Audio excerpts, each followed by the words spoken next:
Prabhupada, Jaya Prabhupada, Jaya Prabhupada, Jaya Prabhupada.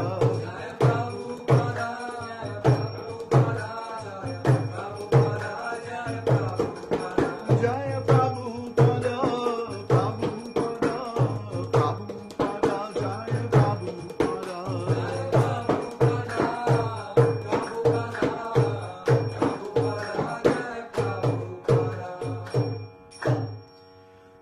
Jai Om Vishnupad Paramahansa Parivrajacacharya Suttarasutta Shri Shrimad His Divine Grace A.C. Bhaktivedanta Goswami Maharaj Srila Prabhupada Ki Jai. Srila Prabhupada Ki Jai. His Divine Grace Srila Prabhupada Ki Jai. Ananta Koti Vaishnava Vrinda Ki Jai. Namacharya Srila Haridas Thakur Ki Jai. Prem Shri Gaho Shri Kṛṣṇa Chaitanya Prabhu Nityananda Shri Advaita Gadadhar Shri Vasadi Gaur Bhakta Vrinda Ki Jai. Shri Shri Radha Krishna Gopa Gopinath Shamakund Radha Kund Giri Govardhan Ki Jai. Shri Vrindavan Dham Ki Jai. Shri Navadvip Dham Ki Jai. Shri Jangile Jalangi Mae Ki Jai, Jamuna Mae Ki Jai, Ganga Mae Ki Jai, Tulsi Maharani Ki Jai, Bhakti Devi Ki Jai, Gaur Premanandi. All glories to the assembled devotees. All glories to the assembled devotees. All glories to the assembled devotees. All glories to Shri Shri Guru Gauranga. All glories to Srila Prabhupada. All glories to Balaji. Namo Vishnu Padaya Krishna Prasthaya Bhudale Shmati Bhakti Vinod Swami Shamani Namaste Saraswati Devi Gauravani Pacharni Vishesha Shinivani Paschatya.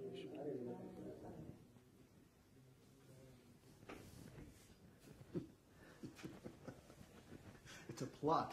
It's a conspiracy.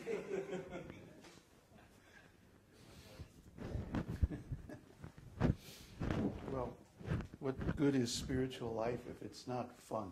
Huh? It should be fun. It should be bliss.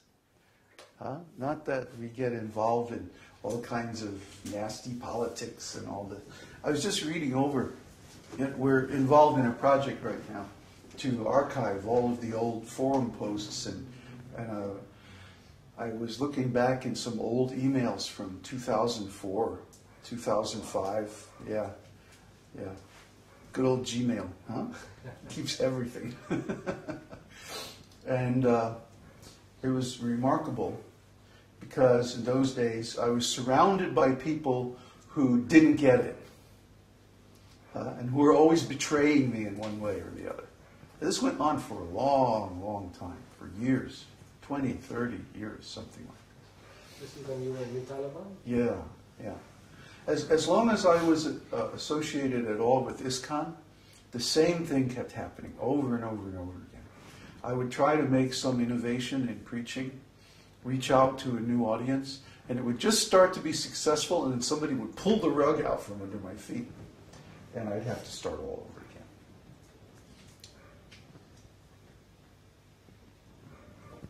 So in those days, I was trying to establish my preaching, the esoteric teaching site. 2005, wow, it's almost 4 years now. The first esoteric teaching site was esoteric-teaching.org. And that was way back in 2003. And then that site, I forget, something happened to that. Oh, I went to the Rainbow Gathering. And when I came back, the site was down, and I could never figure out why. But anyway, I established that site, and I established transontology.org, and our first blog, and everything like that. The first Your Perfect Body podcasts, those were all blog posts originally on the first esoteric teaching blog. And I just was looking over the emails and the questions and answers, and we're still talking about the same thing. We're still answering the same questions, the same problems, the same doubts. And they go into a few basic categories. How can I be sure that this esoteric teaching is true and it's not just some weird, cult interpretation of the Vedas or something? What about Christianity? why do I have to give up meat eating and sex life and intoxication? And what is this? How is this different from Hinduism? I mean, there's just like 4 or 5 basic categories of questions that come up again and again. So our archive project is to get all those blog posts, to collect all the forum posts from way back in the days, and publish them in some kind of easily readable format, so that when these questions come up in the future, we can just point people at a link and say, here, look at that, just read all that, you'll be fine. But it was amazing looking at the other emails from the various devotees. And the ISKCON devotees are the most discouraging, the most critical, the nastiest. It really amazes me. These are my god brothers and my god sisters. We're all disciples of the same spiritual master. And yet, their attitudes towards our preaching work was always so negative. Because I never saw things the same way they did. Never. From the beginning of my association with ISKCON, I had a different view of ISKCON, a different view of the esoteric teaching of the Vedas, a different view of Srila Prabhupada, and how we're supposed to present this. My view was always that we should have an esoteric school, and the work is within. It's an inner kind of work. And that one reaches conclusions by his own inner work on himself. Whereas the attitude of my godbrothers was always that, no, this is an outer kind of thing. We're building an institution, a church, and that one has to rely on the consensus of his godbrothers and the policies that the organization sets, and that you can't change anything independently. Well, that might be good if someone was inclined to speculate and like that. But if someone is expressing the same truth, but just in their own words, there's nothing wrong with that. In fact, I even have a letter directly from Srila Prabhupada that he sent to me while I was living at New Talavine. And he says in that letter, you're very nicely expressing our teachings in writing. So continue to study our books and express these teachings in your own words.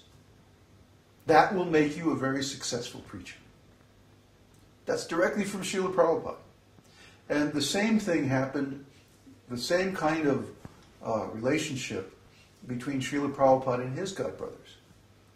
Srila Prabhupada's godbrothers did not appreciate his unique, personal, direct realization of Krishna. They said, no, you are not an officer in the Gaudiya Math, therefore you can't have any status as a preacher. You can't be authorized to preach. Srila Prabhupada, they told Srila Prabhupada he's not authorized to preach. Can you imagine that? This is a man who later on founded 108 Krishna temples and thousands of disciples all over the world, and he was not an authorized Gaudiya Math preacher. None of those people who told him he was authorized ever did anything even near what Srila Prabhupada accomplished. So every day, about between 50 and 100 people download presentations from our blog. And about 1,000 people view videos on YouTube. And we can't even count the number of downloads from our regular site, simply because I'm too lazy and I haven't done all the work of collecting those statistics. But we get every day about 1,000 hits, between 1,000 and 1,500 hits on the website. So every day, maybe 3,000 people are actually contacting our work and getting some benefit.